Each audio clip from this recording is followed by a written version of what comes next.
Vadodara municipal corporation હસ્તકની નગર પ્રાથમિક શિક્ષણ સમિતિના ચોથા વર્ગના 570 કર્મચારીઓને કાયમી કરવાની વર્ષો જૂની માંગણી નહીં સંતોષાતા ભૂખ હડતાલનો પ્રારંભ કરવામાં આવ્યો છે।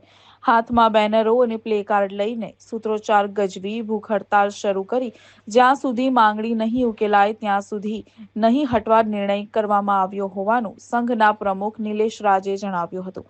શિક્ષણ સમિતિની મુખ્ય ઓફિસ ખાતે ભૂખ હડતાલ પર 570 કર્મચારીઓમાંથી જે નિવૃત્ત થઈ ચૂક્યા છે તે હાલ નોકરી પર ચાલુ છે અને જે કર્મચારીઓના મૃત્યુ થયા છે તેઓના વારસદારો આ ભૂખ હડતાલમાં જોડાયા છે। ત્યારે આજે ભૂખ હડતાલના બીજા દિવસે યથાવત જોવા મળી હતી। જોડાયેલા સભ્યોમાંથી એક વ્યક્તિ સંપૂર્ણ દિવસ અન્ન પાણીનો ત્યાગ કર્યો છે। આજે વડોદરા મહાનગરપાલિકાની સામાન્ય બેઠક મળનાર છે ત્યારે આ ભૂખ હડતાલમાં જોડાયેલા તમામ કર્મચારીઓ આજે પાલિકા ખાતે પહોંચી રજૂઆત કરવામાં આવનાર છે।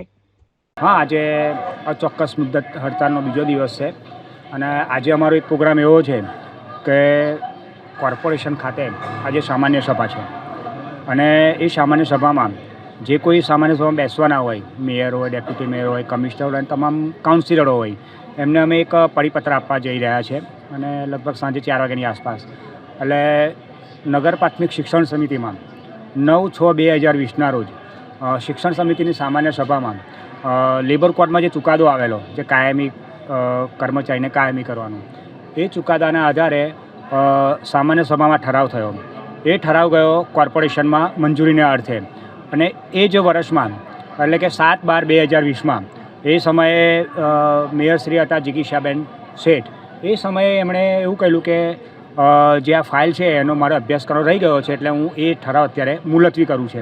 એટલે અમારી માંગણી પહેલી તો એ જ હશે કે એ જે સામાન્ય સભામાં ઠરાવ મુલતવી રહેલો છે એ ફરી સામાન્ય સભામાં એ ઠરાવ લાવો અને એને મંજૂર કરો। આ એક વસ્તુ થયું। બીજી વસ્તુ, એ લોકોએ જે કમિટી બનાવી છે કે તમારા વકીલ અમારા વકીલ બેસીને એક સમાધાનની ફોર્મ્યુલા નક્કી કરે, તો એ આજકાલમાં વકીલોને બોલાવી અને એ જે ફોર્મ્યુલા છે એ તૈયાર કરે। ત્રીજી વસ્તુ એવી છે કે અમારે હાઈકોર્ટમાં કેસ ચાલુ છે। હવે ચાલુ છે અને સમય જાય છે, એનું કારણ એ છે કે કોર્પોરેશનના જે લીગલ એડવાઇઝરો છે એ એમના વકીલોને તારીખના દિવસે હાજર નથી રાખતા। કોઈને કોઈ રીતે સિક લીવ, રજાનો રિપોર્ટ મૂકી અને ગેરહાજર રહેતા હોય એટલે કેસ ચાલે ના અને બીજી આગલી 2-4 મહિનાની તારીખ પડે। એટલે એ તારીખ પણ આ વખતે જે હશે તો એમાં એ લોકોના વકીલો હાજર રહે એવો અમે ફૂલ પ્રયત્ન કરવાના છે। એટલે આ 3 રસ્તે અમે લોકો ગમે ત્યારે આ રીતનું અમે કરવાના છે અને અમારું જ્યાં સુધી આમાંથી કોઈમાં 3માંથી એકમાં પણ અમારું જો કોઈ સમાધાન નહીં આવે ત્યાં સુધી અમારી હડતાલ ચોક્કસ મુદ્દતની રહેશે। સમાચારોના સતત અપડેટ માટે આજે જ જોડાઓ TRC 24 કલાક સાથે। સબસ્ક્રાઇબ કરો અમારી YouTube ચેનલને અને ફોલો કરો TRC 24 કલાકને ફેસબુક અને ઇન્સ્ટાગ્રામ પર।